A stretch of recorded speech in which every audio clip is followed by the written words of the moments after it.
स्वातंत्र्यदिनी बुलढाण्यात पार पडला महारक्तदान शिबिर सोहळा। जिल्हा प्रशासन व उत्पादन शुल्क विभागाचं आयोजन। गेल्या काही दिवसांपासून बुलढाणा जिल्ह्यात रक्ताचा मोठा तुटवडा जाणवतो। याचीच दखल घेत बुलढाणा जिल्हा प्रशासन आणि राज्य उत्पादन शुल्क विभागाच्या संयुक्त विद्यमाने सहकार विद्या मंदिर येथे स्वातंत्र्य दिनाच्या निमित्ताने रक्तदान महाशिबिराचं आयोजन करण्यात आलं होतं।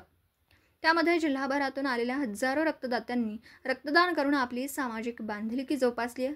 पालकमंत्री मकरंद पाटील यांच्या हस्ते त्या रक्तदान मेळाव्याचं उद्घाटन करण्यात आलं।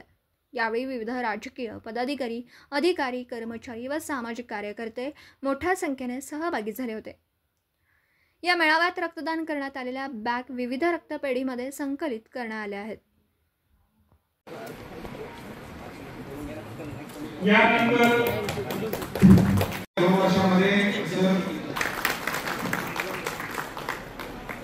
त्यांचं सुद्धा स्वागत करावं।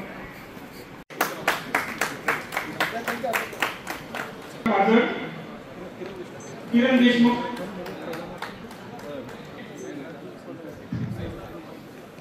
राहुल सोनवणे यांना सुद्धा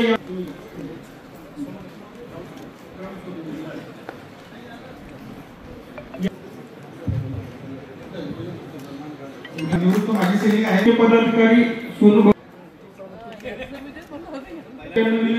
पंडितराव देशमुख यांनी स्टेजवर यायचे। अशा प्रकारचं हे राष्ट्रीय कार्य राष्ट्रीय दिनाच्या दिवशीचं आयोजन पवार साहेबांनी या ठिकाणी केलं। मला चांगलं आठवतं की आम्ही जवळपास 1986 पासून आतापर्यंत 45,000 लोकांना रक्तदान आम्ही आमच्या माध्यमातून केलं। पालकमंत्री वगैरे सांगत होतो की ज्या काळात आम्ही रक्तदानाची संकल्पना वाढायचो, म्हणजे उदाहरणार्थ एखादीची पत्नी जर समजा दवाखान्यामध्ये डिलिव्हरी करता पडली असेल तर रक्तदान करणारा तिचा नवरा ज्याने तिच्या सोबत राहण्याची 7 जन्माची शपथ घेतली, 7 फेरे मारले, सर्व सुखदी त्याला देती आणि आपली पत्नी मनस्ताव असताना हा बाहेर रक्तदान म्हणजे पाहत फिरतो पण आपल्या बायकोला देत नाही। ही परिस्थिती त्या काळात पाहत होतो की वर्षातून 2 रक्त कॅम्प घेतात आणि त्यांनी आपल्याला रक्तदान हे महादान याचं महत्त्व समजून सांगितलं।